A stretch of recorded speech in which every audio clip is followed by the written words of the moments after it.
সব medical report একদম normal, কিন্তু শরীরটা কেমন যেন ঠিক লাগছে না। এরকম কি হয়? ডাক্তাররা বলছেন আপনার রিপোর্ট তো সব ঠিক আছে, কিন্তু শরীরটা যে ভালো নেই। আসলে রিপোর্টের সাথে ভেতরের অনুভূতির কোনো মিলই পাওয়া যায় না। কেমন লাগে বলুন তো? সারাক্ষণ ক্লান্তি, মাথাটা ঝিমঝিম করে আর শরীরটা ভারী লাগে। তাহলে আসল ঘটনাটা কি ঘটছে শরীরের ভেতরে? সমস্যাটা হলো স্ট্রেস কিন্তু সাধারণ টেস্টে সবসময় ধরা পড়ে না। কাগজে রিপোর্ট নরমাল দেখালেও শরীরের ভেতরে কিন্তু অন্য খেলা চলে। এই অদৃশ্য চক্রটার নামই হল স্ট্রেস ইনফ্লামেশন লুপ।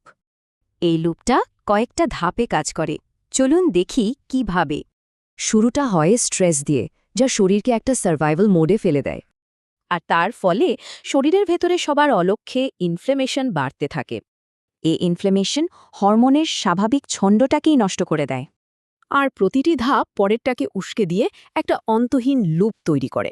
তাই কাগজে কলমে দেখতে গেলে আসলে কোনো ভুল নেই, কিন্তু শরীরের ভেতরের এই ইমব্যালেন্সটাই সব অসুস্থতার মূল কারণ।